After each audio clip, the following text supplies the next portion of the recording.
You are listening to Gavin Rothenberg and Ty Levine on Out on a Limb, and it might sound a little bit different because today, for the first time, we're not in studio. We're recording this from our houses because girls basketball knocked out our show. We're probably going to be remote for about the next month, but we're going to keep coming each week with movie reviews. Each one will be up on Saturday, and today we're going to be talking about The Social Network, made by David Fincher. Yeah, even if we're not going to be able to be live, we're still going to consistently try to put content out there for you guys. So we're going to be getting the shows up on Apple Podcasts and YouTube, like Ty said, as consistently as we can. But to start it out, we're doing the same criteria as last time, but the way that we decided to do it, because we're kind of figuring out as we go along, is we're weighting each category based on how the movie is meant to be looked at, if that makes sense. So a movie like Shawshank Redemption is sort of more about, I feel like, plot and character development and theme, while a movie like Well, The Fight Social Club, Network, what we're reviewing today, is like really yeah, intricate, and the production's like really good. The acting's really good. So we weighted the acting, production a little bit more, and the themes, the character development, and the symbolism a little bit less. yeah, so no one movie's getting an advantage, but it's just kind of evening out the scores. But to start out, as we always do, Ty, let's talk about our viewer experience with the movie. So when I first rented this movie on Amazon Prime, I was by the way, Amazon Prime sponsorship, let us know. Hit us up. When I first rented this movie, I was expecting just a typical story about the foundation of Facebook. I really wasn't expecting a story like this movie really was. And I thought it was so good because it really told a story rather than going through history. And I think that's what made it a great true story movie, because a lot of true story movies are just about an event that happened in the past. They're just really historically accurate. And I think in this movie, the historical inaccuracy kind of makes it a little bit better because it contributes to the story and helps David Fincher get his message across even more strongly. Yeah, I thought it was pretty interesting how they could turn a real life event into a movie. Like when I didn't watch this and think about it like a documentary. I didn't watch it and it didn't feel like a documentary. It felt like a real movie where things were developing and the story is based like a movie. So I thought while it wasn't completely accurate to what really happened, it brought out the best parts of what actually happened, the most interesting parts, and then mixed that with the actual like movie plot itself. Yeah, I feel like a lot of people criticize this movie for not being like accurate historically, but I feel like this movie isn't even about the creation of Facebook, which is like the social network, Mark Zuckerberg. That's what the story is about. But the themes and the messages and really the story, the characters and their development, it really doesn't have that much to do with the foundation of Facebook. The foundation of Facebook is just a topic to exhibit all of those themes and messages. Right. So to get into our first category, we're going to be talking about plot, and we're putting plot in a scale of 0 to 10, the same way that we weighted it with Fight Club. So why don't we just give a quick little summary of what happened in the movie? Yeah, so in the movie, it's about Mark Zuckerberg, who's like a Harvard genius, and he first starts off by creating an app, like a hot or not app for for college kids at Harvard. It goes crazy. He gets suspended for 6 months, I think, and that's when he meets the Winklevoss twins, I believe, and they give him the idea for I think it's called Harvard Connect. Harvard, yeah, or they changed it to Connect You later in the Yeah, movie, but but I it's think something like that. originally it was Harvard Connect, and Mark Zuckerberg agreed to join them and create that. But they eventually found out that Mark Zuckerberg was using that time that he was supposed to be helping them to create Facebook, and they got really pissed off. They ultimately ended up suing him. And what's really cool about this movie is that it isn't like definitely in chronological order, because it flashes back from the lawsuit, Right. which is the present in the movie, and the past, which is flashing back everything that led to that moment, and it keeps switching between the two, which I thought was really cool. Yeah, And that's so, something I found interesting because we see Eduardo, who is Mark's friend that he helps, who's the CFO of Facebook. So we see at in even in the middle of the movie that Eduardo is someone that's suing Mark, and at while we see that he's suing him, we're also watching his friendship develop with Mark. So we're watching them get closer, and then somehow they end up hating each other, and he's suing him for millions of dollars. So I feel like the whole point of it is to get to that middle point where we see the actual breakdown of them no longer becoming friends. Yeah, 100%. So I'm going to continue with the quick summary. So after he creates Facebook, he says to his best friend Eduardo, 70-30, you get 30%, I get 70%, because he knew it was going to be a big idea. He knew they were going to make a ton of money off it. So that happens. Facebook catches on, like hundreds of thousands of college kids start using it. And then Mark meets this guy named Sean Parker. He's I don't know whether he's a failed or successful entrepreneur. He didn't make money, but he's a pretty famous guy.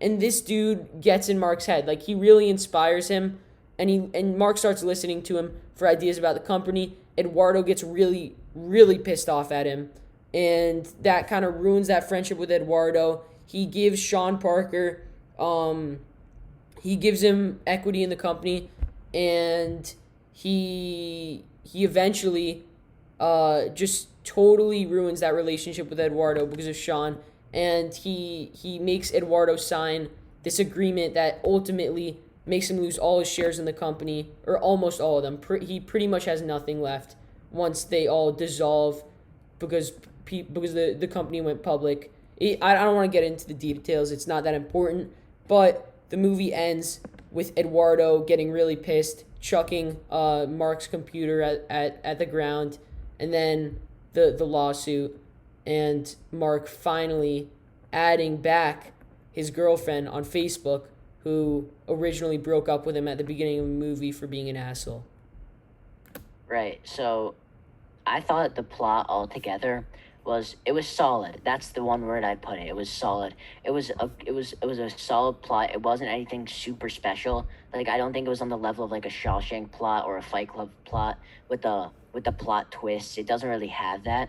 But it's just like, in general, it's a good plot. So I gave it an 8 out of 10. Yeah, well, for our criteria for the plot section, it's kind of like, how conceptually interesting is this movie? And I feel like it's not, it's just conceptually the movie's about the creation of Facebook. Obviously, when you look deeply into it, it's really not about that at all. But conceptually, that's what it's about. And I think that's a movie I'd go to see. Normally, the creation of Facebook, it's a pretty cool topic. I don't think it's anything mind-blowing, but I think conceptually it's pretty solid. So I gave it an 8 out of 10 as well. So moving on to our next category, we've got character development. And we thought this was a big category in the movie because it's really all about Mark's development, Eduardo's development, Sean Parker's development, just in general, but mostly Mark's. So we gave this a out of 20 points. So to start out with the character development, we see Mark, who when you think of Mark Zuckerberg, the only thing that at least I think of is that he's rich. This movie like makes you think about him completely differently, Right. whether it's accurate or not. Yeah, so what we see is that he never like cares much about Eduardo, who was like his best friend, because every single time they get and talking about something or a small argument, he just sort of ignores Eduardo's opinion and does what he wants. And this only gets worse when he comes into contact with Parker, who pushes him to do the same thing.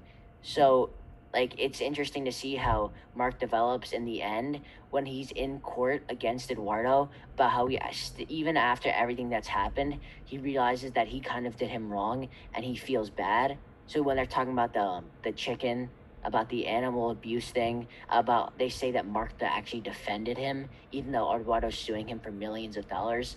It shows how, while he didn't really care about Eduardo, by the end of the movie, he does start to realize that everything got to his head. Yeah, well, if you critically analyze this character, if you look into like the mannerisms, the dialogue, whenever he talks to Eduardo, he never asks Eduardo like questions and has a meaningful conversation with Eduardo. He just asks him to do something for him. Pretty much the whole movie, I'd say 90% of the movie, including the court, it's just they don't have a real relationship. It's kind of one way. Eduardo is doing a lot for Mark. He's a good friend in this movie, and Mark just asks him to do things for him. He really just views him as kind of an employee, which is horrible. Yeah. So there's a lot of different relationships that Mark has that relate to his development. And one thing that Ty you brought up was about how all of his successes and everything that he succeeds on and does well on comes after the failure of other people. So the twins, them not being able to capitalize on Facebook and him getting a head start on them, Eduardo being stuck with an internship in New York and him just pushing the company further. It feels like it's kind of Mark versus the world, and Sean kind of comes in and tries to act like this comforting guy to take the workload off Mark, and Mark buys into that.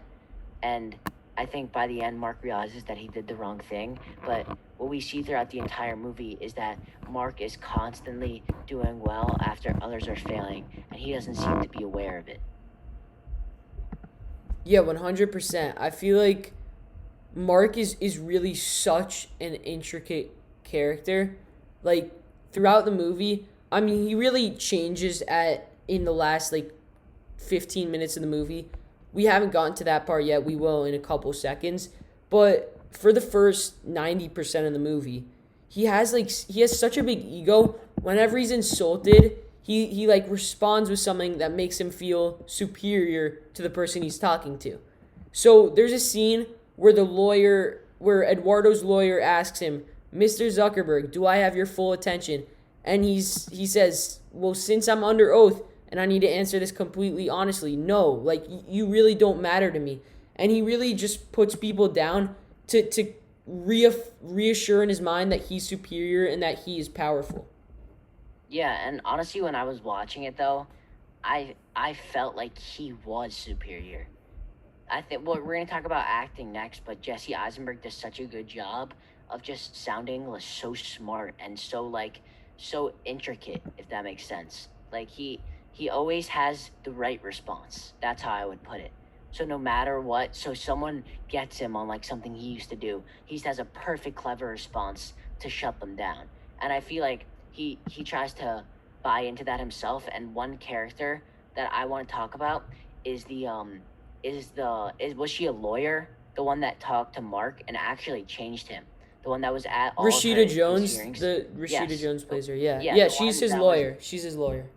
yeah, so she was one of his lawyers. She was at all the meetings and she has a talk with Mark about everything that happened, about Mark's just trying to prove to her that he's not a bad guy, and she actually provides him clarity on like everything that's happened to him, about how he just needs to accept like Well, everything that's she happened. said to him, she said like, "Mark, I know you're not an asshole. You just do everything you can to be an asshole." And that goes back to what I was saying about how he makes himself feel superior. Like he has such a massive ego that he needs to feel superior at all times, and he doesn't seem like a confident guy. Like he's a short, like nerdy kid, but in his mind he's superior to everyone, and he just has a massive ego. And the whole movie is about reassuring that and proving to himself that he's better than everyone he interacts with. Yeah, and I think by the end of the movie, he realizes that he doesn't need that. So what I want to talk about was in the beginning of the movie,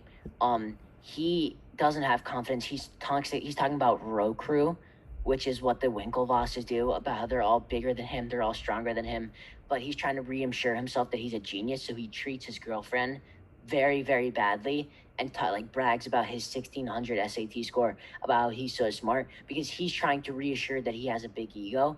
And his whole creation of Feedbook was just feeding into that idea that he really was that great, and that just ruined all of his friendships.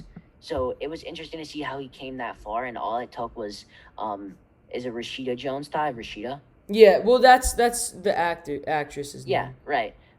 Who provided him the clarity that it was ruining all of his relationships, and he finally realizes that by the end, and he fixes it by requesting his ex-girlfriend on Facebook, which all brings it into full circle. Yeah, well, I love like this goes into production, but this character was so perfectly written and acted because just every little insecurity that he has, like you could it's almost like Jesse Eisenberg himself has that insecurity in real life. Like when his girlfriend mentioned the rowers and how she's attracted to rowers, crew rowers, it bothered him so much, it irked him so much. It was his biggest insecurity that like she wouldn't be attracted to him and that he is worse than those guys. So he just reassures himself that he's a genius and he's better than them. Yeah, so altogether, I thought the character development, at least for Mark, was unbelievable. Like, I thought it was Yeah, very, well, at very the good. end, I want to mention the ending scene real quick because this is really what brings everything together. So at the beginning of the movie, he's an asshole to his girlfriend. He's literally a jerk to her. And then by the end, after he lost all of his friendships, he has no connections in life pretty much. He adds his old girlfriend on Facebook, and that's kind of coming full circle. It shows that he almost is ready. He's finally grown enough as a person that he's ready to treat others kindly and to give effort into a relationship instead of just taking, which is really cool. Yeah, so I thought the character development was awesome, but with our out on a limb scoring rules, I can't give something a perfect score unless it's the best I've ever seen, or so it's the best that I think I will ever see. So I gave it a 19 out of 20 because I have Shawshank Redemption's character and character development ahead of that, but it was so close to a 20. Yeah, I'm with you. I give it a 19 out of 20 just because for me, Mark is literally a perfect character. He's one of the best characters I've ever seen in a movie I've seen. But the supporting characters, as cool as the girlfriend Sean Parker and Eduardo were, and the Winklevoss twins, they were cool supporting characters. They weren't really like outstanding to me. There was nothing that special about them. And let's say you have a movie like Shawshank Redemption or Fight Club, like every character in the movie is just so meaningful and they stick with you, they resonate with you. And for this movie, Mark was really the only character that did that. But Mark himself is one of the coolest characters I've ever seen in a movie. Yeah, so to move on, next we have acting, which is 0 out of 15. And I thought the acting in this movie was really good. You are more of a Jesse Eisenberg fan, and I thought he was also great. I've seen him in other movies, and he has the same mannerisms for all those movies. But I thought Andrew Garfield was actually probably the best actor in this movie. Yeah, So well, I'll explain why I think Jesse Eisenberg did such a good job. I think that, first of all, props to the casting because they cast the perfect actor for this role. I think that Jesse Eisenberg plays Mark Zuckerberg better than Mark Zuckerberg is himself in real life.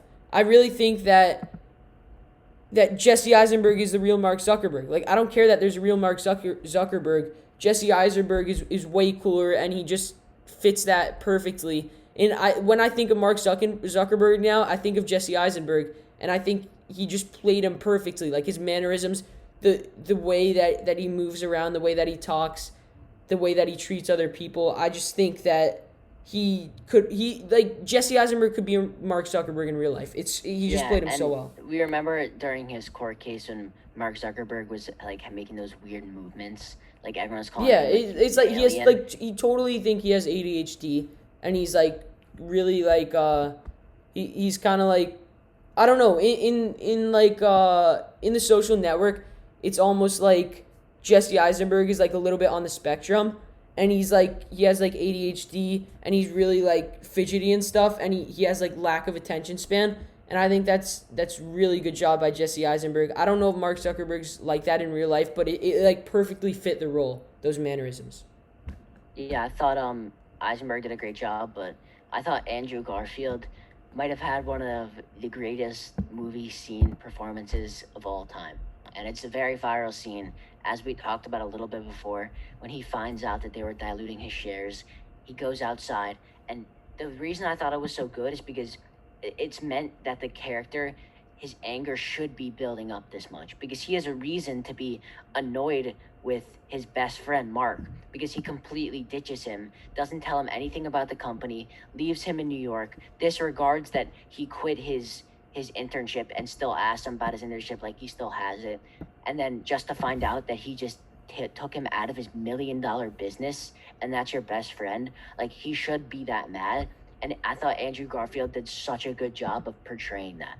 He threw the um the computer, his whole, like his voice, his face, like his whole act in that scene, him like flinching at Sean Parker, and then saying like, you make me think that I'm tough.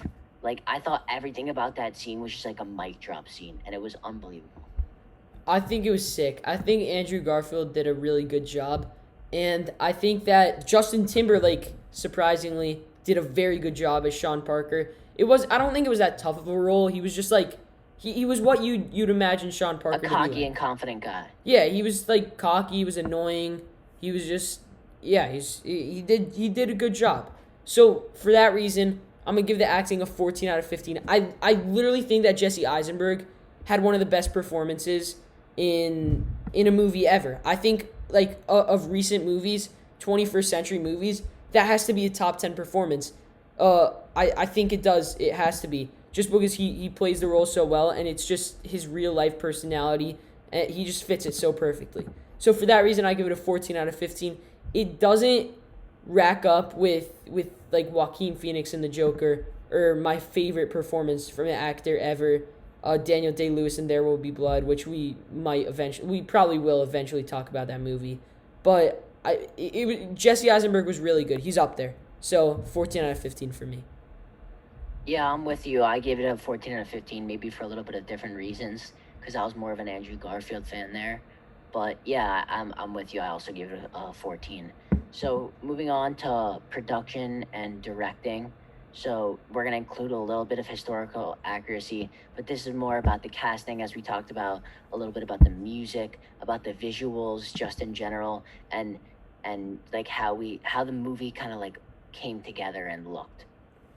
Yeah, well, also production kind of like includes the format of the movie, like how it switched back and forth from the court case to the story of Mark Zuckerberg founding Facebook, which personally, at first I didn't like it. I thought it kind of messed up the flow of the movie, but by the end, when you kind of started comparing how he was acting before and after, how he was kind of just careless, really didn't give any meaning to his relationships before, and then at the court case, he was like, he's really reflecting on his relationships with Eduardo, and you just see him full of regret. So I thought that that was actually amazing, and I wouldn't have changed the format if I had the option.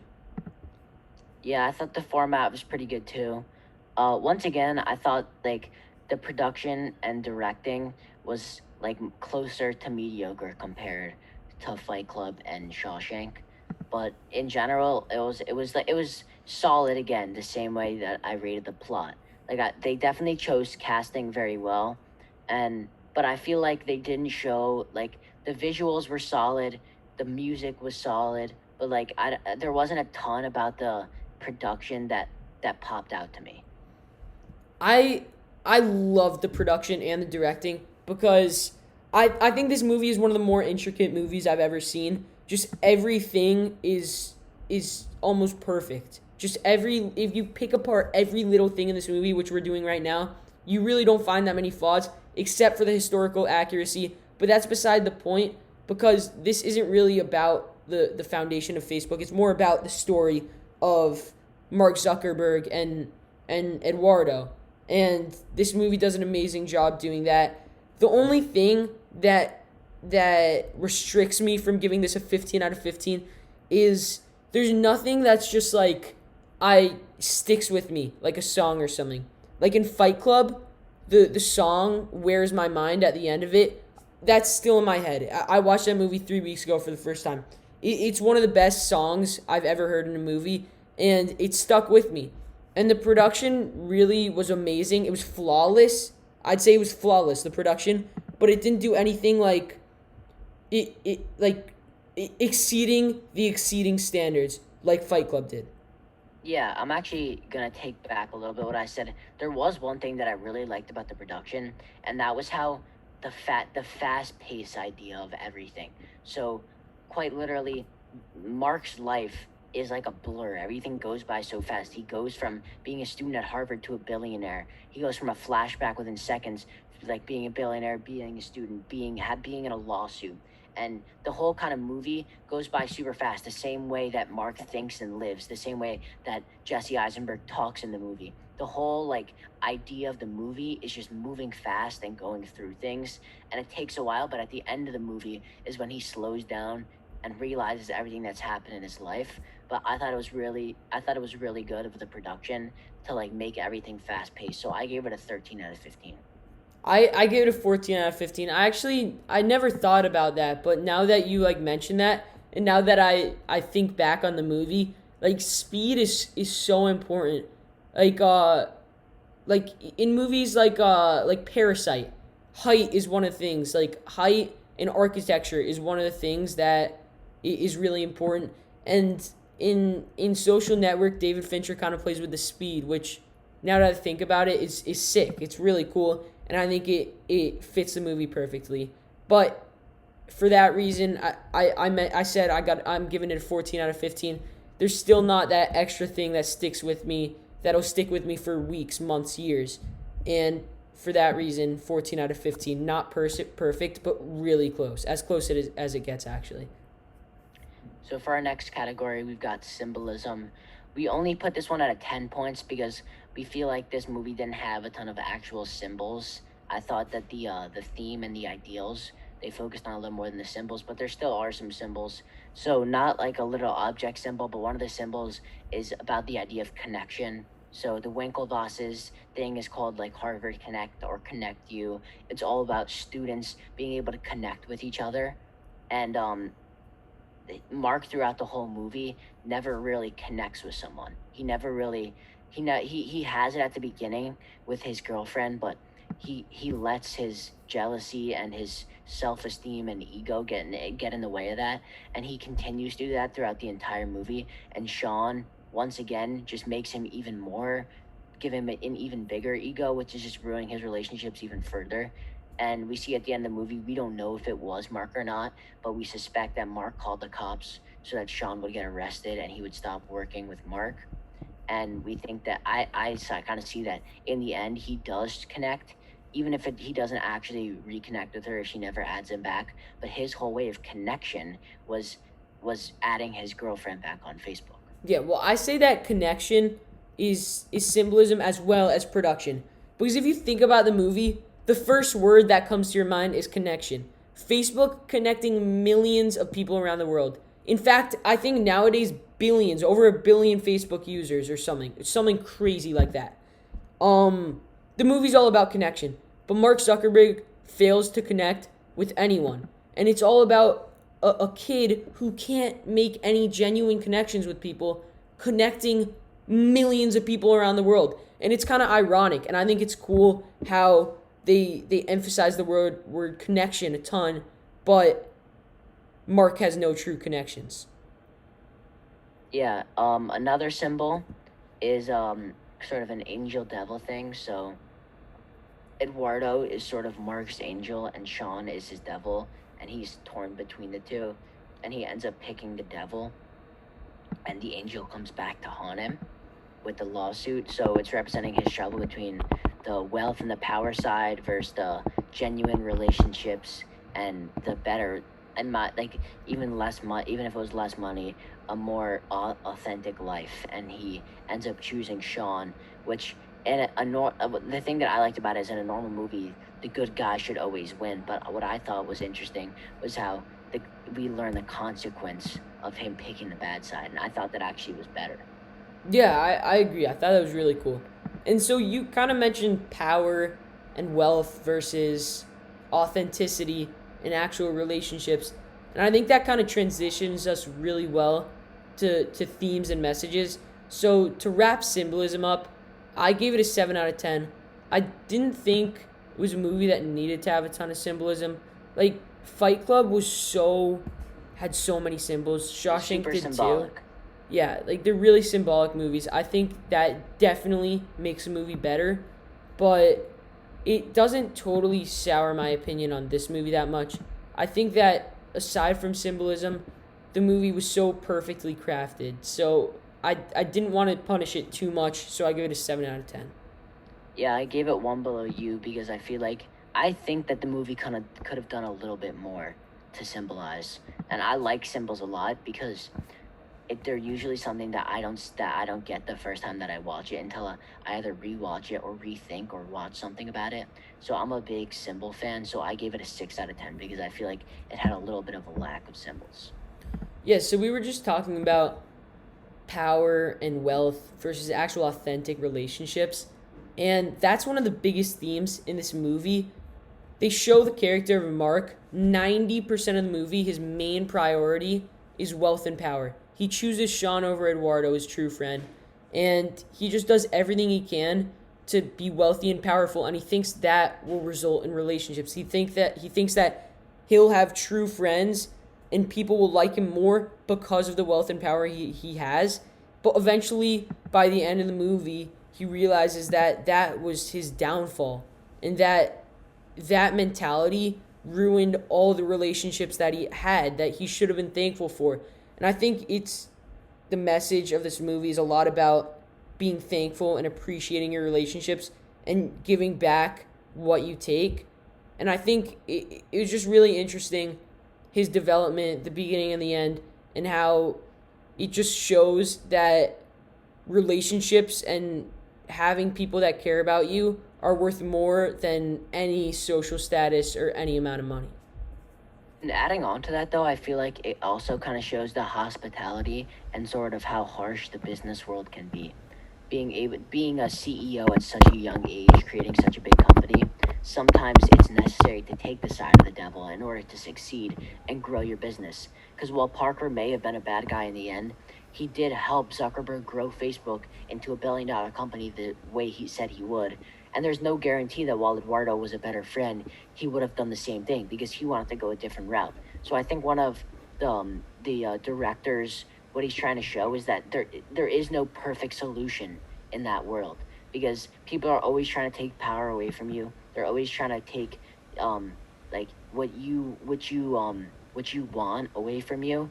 And I think what Parker was trying to show Zuckerberg was that he didn't need to let that happen. So I think one of the things that showed that was those business cards that says I'm CEO, and then female dog, and then it was like We're that not was on radio, so we could swear it's fine. we're it's kind of a symbol of how like he doesn't want to let the he wants he's showing that he has the power and that he's not letting it taken away from him, but he goes over he I think there's a balance to being able to stay powerful and also keeping relationships, and I think he realizes that Parker took him over the line. Yeah, 100%. I think that the relationships are really the main part of the theme in this movie, and I think they're cool. But also, kind of Facebook. I know this movie isn't really about Facebook, it's truly about relationships and wealth and power. But if you think about Facebook and just the meaning of Facebook, it this movie really shows like how Facebook like vastly changed the way people live life. You could literally change your life. Your life could never be the same with the click of a button. And that kind of relates to like instant gratification nowadays, that people are just used to having what they want when they want it. And it's really Facebook and social networking companies really vastly changed the world. And beforehand, it was just so much different. Like nowadays, we worry about maybe sending someone like a Snapchat or like liking an old Instagram photo on like a girl's Instagram page, and like 20 years ago that just wasn't a thought on people's minds. Yeah, I think another theme is you were talking about wealth and power, and I want to talk about like the friendship thing because it actually made me think. So like we see in earlier in the movie how like there's it's such on a bigger level, but like I compared Eduardo and Mark building the business of Facebook to your and I's podcast, for example. Like two friends that are just like enjoying making something that others can enjoy. So they're making something where other people can connect. We're making something so people can hear our opinions and have entertainment. And what I feel like is we always dream about like how if we could blow up and get more people to listen and how we could become more popular. But it this movie made me realize that obviously you do want to grow, but you have to be important not to let the fame and the greed get to your head, because that it could so easily ruin your relationship. Like, we would never think of this, but so easily we could get a bunch of followers and not become friends because we have disagreements over money things. The same way, I don't know if the listeners will understand, but the situation with Two Hype, where childhood friends lost a friendship because one was so worried about money. And I feel like it made me appreciate the fact that even if we don't have a lot of clout yet, we have like a great dynamic, I think, and just being able to like genuinely enjoy what we're doing. Gavin, so about a week ago, I was in Mr. Hyder's radio class, and we were talking about, we were playing a game. We were playing Would You Rather.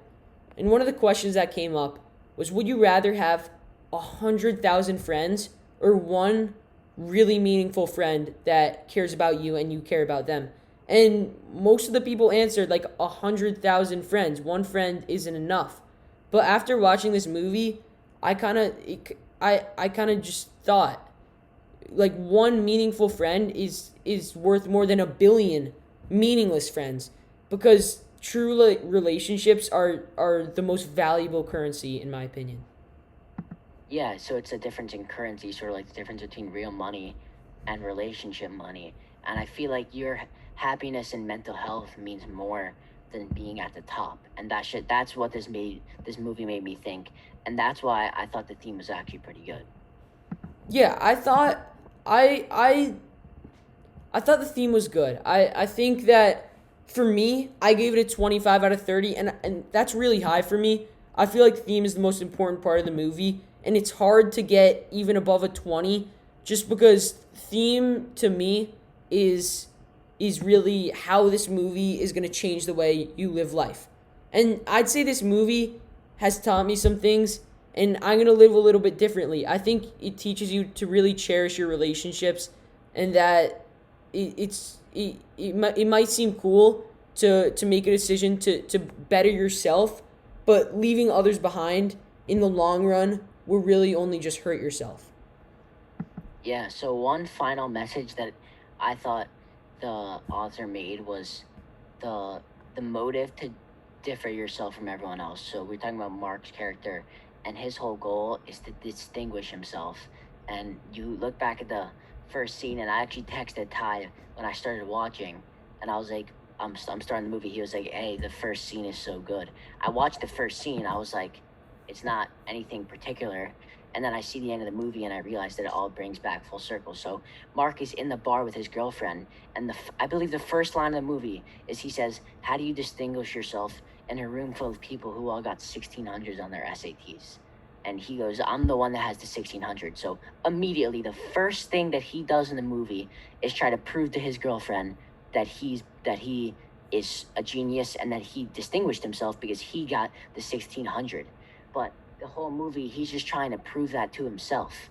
So, Well, he's making kind of the whole Facebook, movie's about him. yeah, go It's ahead. about him proving to. It's not about him proving to others. It's about him proving to himself, overcoming his fears and insecurities, proving to himself that he is more valuable than everyone else who got the 1600 on the SAT. And we forgot to mention this with symbolism, but I think the finals club that he wanted to get into so badly was called King's Club or something, and that It messed was him up the throughout the movie. Phoenix. It was the Phoenix, I The think. Phoenix. Okay, it was called the Phoenix, and that kind of that stuck with him throughout the movie. It kind of motivated him because he wanted to be like them, and he thought that that was the way to distinguish himself, become a member of the Phoenix Club, and that didn't happen. So Facebook became his way to distinguish himself, and money and power became his way to say "f you" to all those people in the Phoenix Club. Like, I'm better than you. You all got 1600s on your SATs.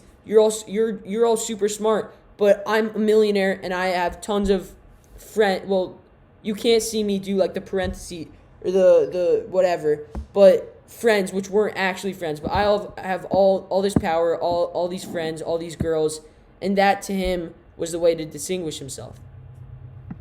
Yeah. So altogether, I thought the theme was really good. Like I thought the theme was so good because it connected to me a lot and in what we were doing, and I thought it drew a very good comparison to to what we do on the podcast. So I gave the theme a 28 out of 30. Yeah, just to reiterate, I said earlier that I gave it a 25 out of 30, but I'll just remind the listeners because I said it a little while ago. So before we end off this show, I want to talk about this versus the movie we reviewed last week, Fight Club. It is the same director, and a lot of people like to talk about which movie's better, Social Network or Fight Club. And I think it's really down to preference because Fight Club will live forever. But I'd say that The Social Network is a perfectly crafted movie. Like if you have a movie, like movie making producing criteria, it checks all of the boxes. Where Fight Club might not do that. But I think for me, what I look for in a movie is a movie that never dies, and I think Fight Club's a movie that never dies. And I think Social Network is a movie that may not die for a couple weeks or months, but I think it will die eventually. So for that reason, I'm going to go with Fight Club. It's so tough for me to say because both are so good at picturing society. And that's what I love movies like that. Like I think those are so sick. The ones that somehow like predict what society's going to be like and actually like show it within a movie plot. That's what's super interesting to me. And the thing is both movies do that. So Social Network talks about social media, which is so huge today, and I think that social network is going to live for so long because I believe that in the future, social media and exclusivity is going to get even bigger. So I think social network is definitely going to be huge. But I'm going to go with Fight Club as well, just because I feel like it was like a bigger boom of a movie, if that makes sense. Like it just left me speechless that the same way that no other movie has ever done. Just like the extremities that it went to, I don't feel like Social Network did that as much. So I'm just because of like how just insane of a movie Fight Club was, I have it over Social Network. But both were unbelievable, and David Fincher is a very good director. Yeah, facts, 100%. So for our ratings, for Shawshank Redemption, the first movie we reviewed, I think combined we gave it a 94. I think we're rounding up, right, with our averages? Yeah, We're rounding 94. up. So I think we gave Shawshank a 94. I think we gave Fight Club a 92. And my total score for every category that we went over today for Social Network, I'm giving it an 87. Yeah, I gave it right above you because I think I said that I did like it a little more than you because I enjoyed the theme a lot, but I gave it an 88 out of 100. So keep in mind that that's like a very good score. Like it's one of the best movies I've seen, but we're at a limb. We're trying to be harsh with our ratings because if we rate everything so high and I see a movie that's better, then the ratings are all screwed up. So I have to act like I've seen other good movies, if that makes sense, and compare it to this Yeah, one. well, I'd say So that right now, I'm giving it an Shawshank, 80. I don't know about Social Network, I wouldn't consider it like a top 5 movie I've ever seen. I loved it. I thought it was really good. But I think Fight Club and Shawshank, we gave 92s for Fight Club, 94 for Shawshank. I think those are two of the best movies I've ever seen. So there's still a lot of room to take that number one spot, and I think we're really trying to make it so our we don't give everyone perfect rankings, so we could kind of compare them at some point. Yep, that's about gonna wrap it up for the show. To bring it all together, Social Network was definitely a great movie. Our average score was an 87.5, so we're gonna round up to an 88. That's the final score. Currently, it's at third out of 3 movies. Make sure to follow us on Instagram at Out on a Limb. Also, No comment spaces. comment on this YouTube video and on Apple Podcasts if you're taking Fight Club or The Social Network. We want to hear what you have to say. Also, drop in the comments of our Instagram or any of those categories your favorite movie or a movie you want us to review, because we're going to take your guys' suggestions and let you know what we think of those movies. That's going to do it here on Out on a Limb, and we'll see you guys next week.